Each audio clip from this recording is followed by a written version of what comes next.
Hi everyone, this is Demel Gonzalez of Heartwood Financial Services. Thank you for joining us for our latest video on what's going on in the market. The big questions the last month or so have been about COVID and about inflation and what the rest of the year looks like, especially after all the volatility we've recently seen. So you have come to the right place. We'll be talking about all those topics. So if you want to learn more, stay tuned and enjoy.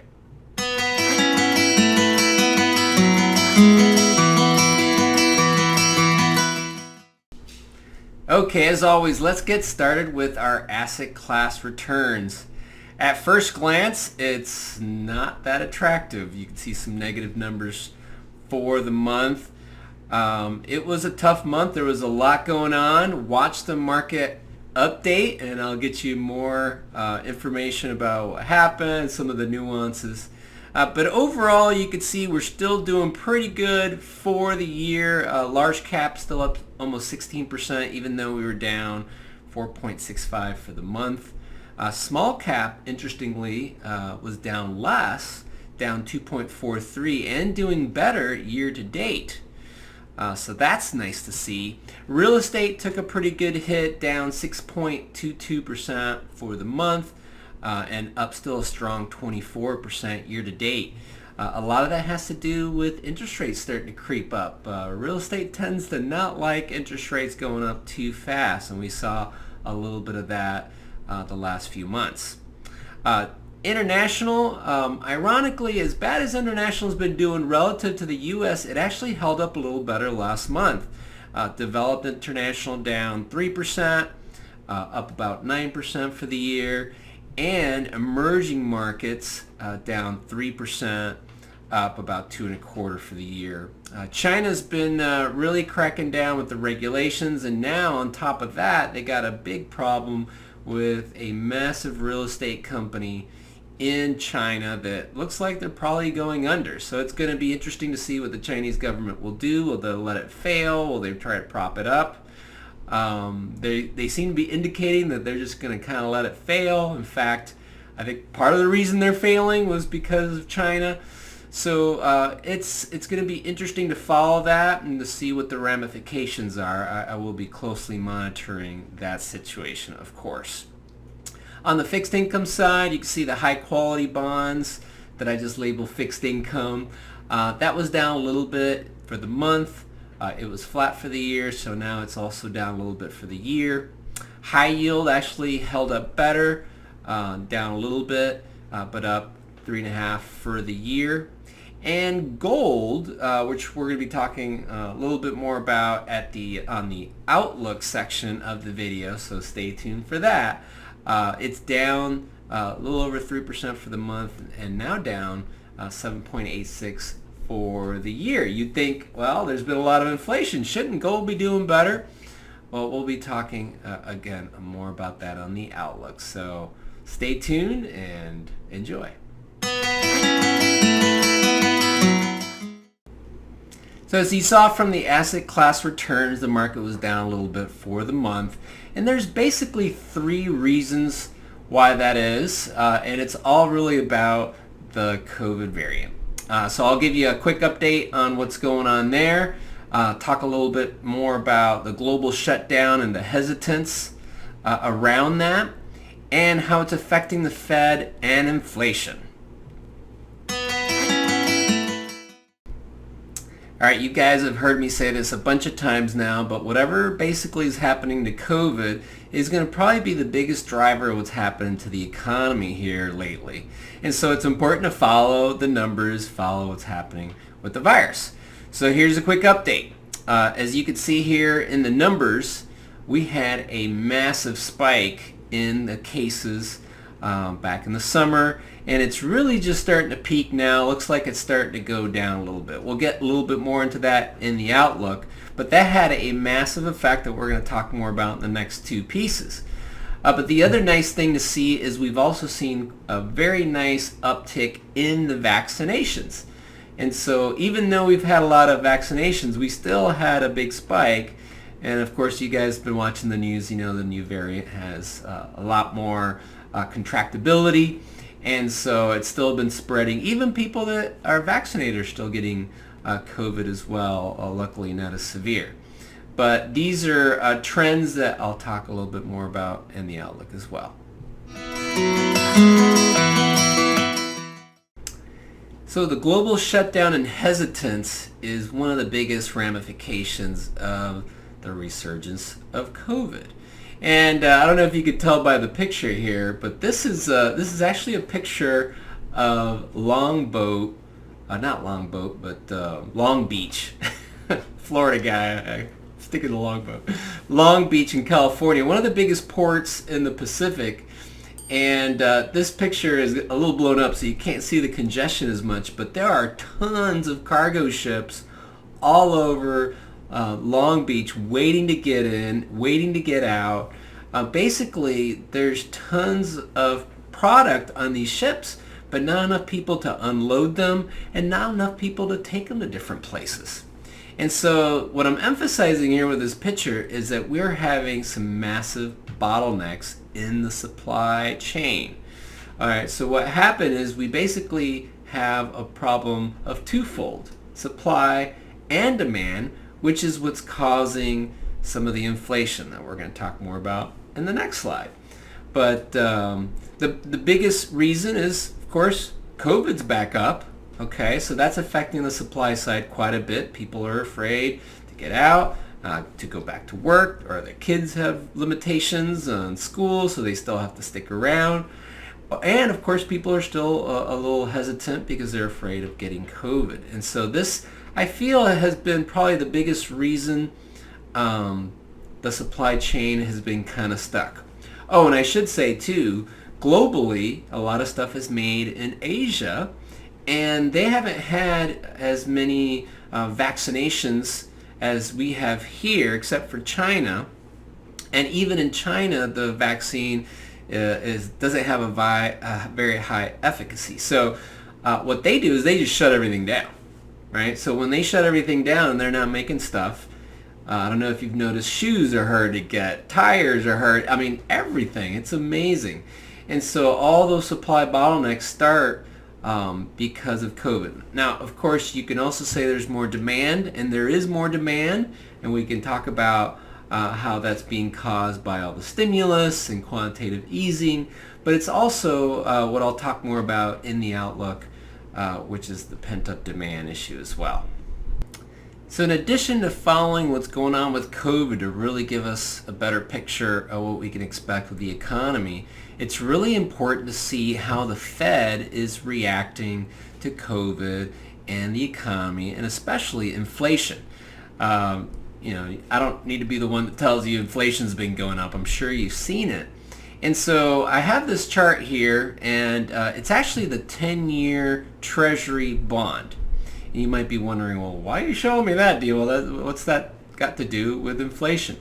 Well, usually what will happen is when inflation is going up, that's usually a sign that growth is going to really start churning up. And so you'll see interest rates go up. The other thing that can happen is when inflation is starting to go up, the Fed is more, they're going to become more restrictive with all the stimulus and all the quantitative easing, all that free money that's been floating out there. So as they become maybe a little bit more restrictive, even with just their language, which is what we've been seeing here in the last month or so, you start seeing interest rates go up. So you heard me talk about that and the asset class returns. Well, here you can see it. We are back to getting close to the highs that we saw in the spring when everybody was off to the races with the economy. So COVID is affecting inflation because of all the supply bottlenecks, and it's also affecting how the Fed is looking at all the stimulus, and so that could have potentially a negative effect on the economy if they get too worried about inflation. At this point, they're more concerned about it, but they're not overly concerned about it. I have a sense that they're going to become more and more concerned about it, but they're probably going to be very hesitant on doing much about it because the economy is still not up to speed and very strong back to where we were pre-pandemic.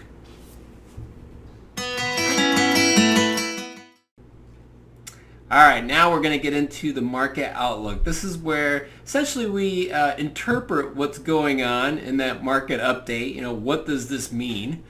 And I'll give you some insight on my thoughts of what I see coming down the pike.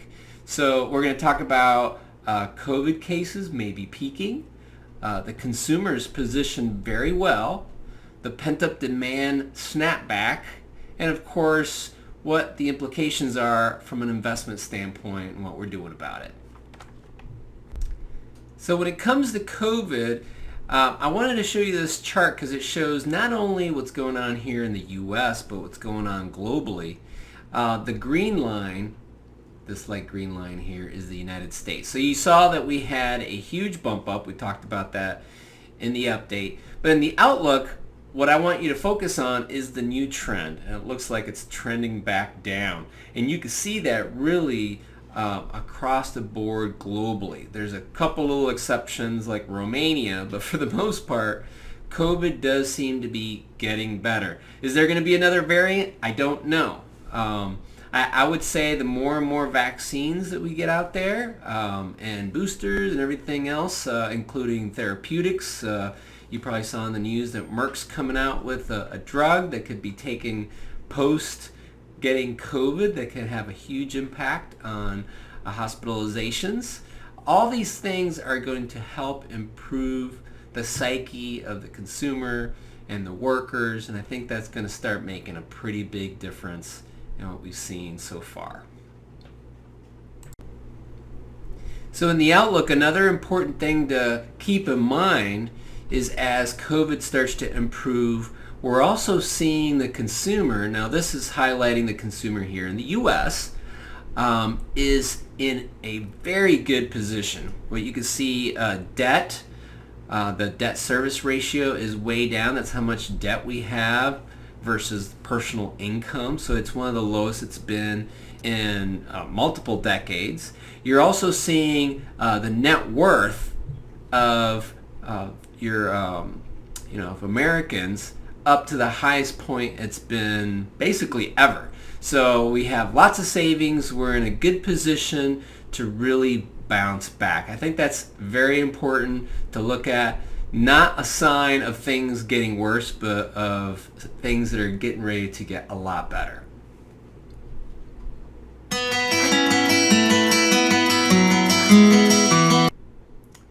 And then the other point that I've made is the pent-up demand, and I call it the potential snapback.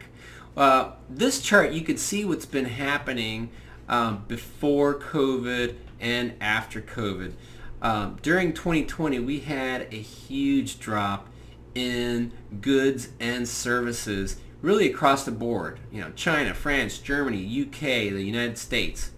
And the point that I want to make here is the areas that went down the most, which is the blue, which is services, those are the areas that are going to snap back the biggest. Okay, we've already seen some snapback in the goods, but I think we're going to see even more of a snapback in the services. So it's important to keep that in mind. We still have a long way to go there. So that pent-up demand, you saw that the consumers are healthy. These are all very good positions for the economy going forward. Okay, here's the last slide of the video. It's the Heartwood implications. So real quick, you've been watching so far, you probably think, well, Demel seems pretty optimistic about things, especially going forward after we've hit the pretty big COVID variant speed bump. And I would say that assessment's pretty good, but I am still very cautious. We still don't know exactly what's going to happen with the variants in the future. Hopefully we'll have a better and better handle on that. It does seem to be that way. But I'm also getting more and more concerned about inflation. It doesn't seem to be getting any better. It only seems to be getting worse. And we talked about that in the update earlier. And so as the supply bottlenecks persist, because it's easy to shut things down, it's just not as easy to open everything back up, I think inflation is going to continue to hang around. And it might hang around for another year or so. So a great way to hedge against inflation, as you can see here by this chart, You can see the gray is inflation and that light blue line are commodities. And commodities correlate very nicely with inflation. A lot better than gold does, actually. Gold really correlates more with the price of the dollar. And actually, the dollar's been holding up pretty good lately, especially as the Fed talks about tapering and raising interest rates down the road. That actually helps the dollar. So that actually could be bad for gold. So we're starting to move a little bit out of the gold and more into the commodities to hedge that. We're obviously doing lots of other things to hedge inflation, but I just wanted to highlight this one piece because it's a little different than what we've been doing in the past. Thanks for watching, everybody. If you have any questions, feel free to reach out, email me, call me, put a comment down on the video. We'll be monitoring that and give you some feedback. Thank you, and we'll see you again soon.